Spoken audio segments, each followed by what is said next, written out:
Ćao,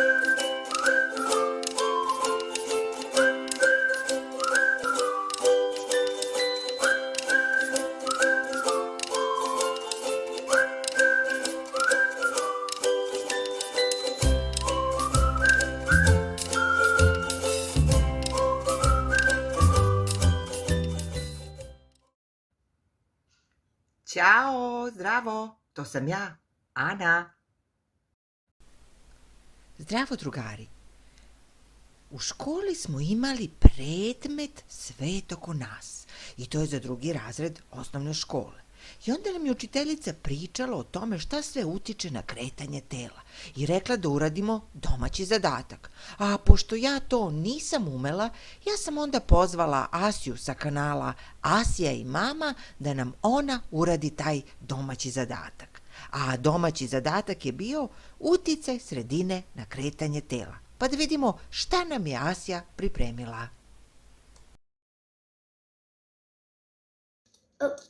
Zdravo, drugari. Danas sam imala domaći svet oko nas ili prirode da probamo kako se kreće auto po drugim podlogama, pošto smo danas učili.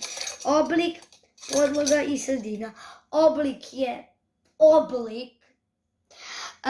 Podloga je po tome već treba se kreću, a sredina je na u čemu Vazduh, voda. Vazduh, voda. U čemu ulje. ili po čemu, ili tako? Ok. Sad šta imamo tu od rekvizita? Moramo da vidimo kako se auto kreće po glatkoj površini i po površini sa vodom. Prvo vidimo kako se kreće po glatkoj. Oj. Leti, čoč. Leti. Joj.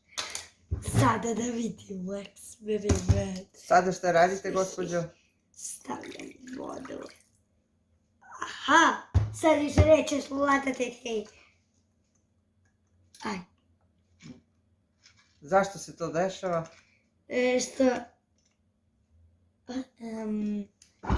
To što je po vodi teže Da se kreće. I nama je teže. Bolje nam je na kopnu da hodamo nego da plivamo. Brže hodamo nego da plivamo. Pa ne znam, neki plivaju brže. Imaju tehniku, ali taj auto baš nema tehniku. Znači ta masa vode zapravo, gustina vode ga sprečava da se kreće onako brzo, eto. Bazen! Sada nastavljamo sa plivanjem, a došli smo do zaključka da Oblik, podloga i sredina utiču na kretanje. na brzinu kretanja, misliš? Da. Na brzinu kretanja, dobro. Znači voda je šta, ubrzala auto? Ne, ona je usporila. Bazen. Ok, stay tuned. Sad leti samo od sebe. Ok, sada definitivno znamo da na kretanje tela i pređeno rastojanje utiče sredina kroz koju se telo kreće.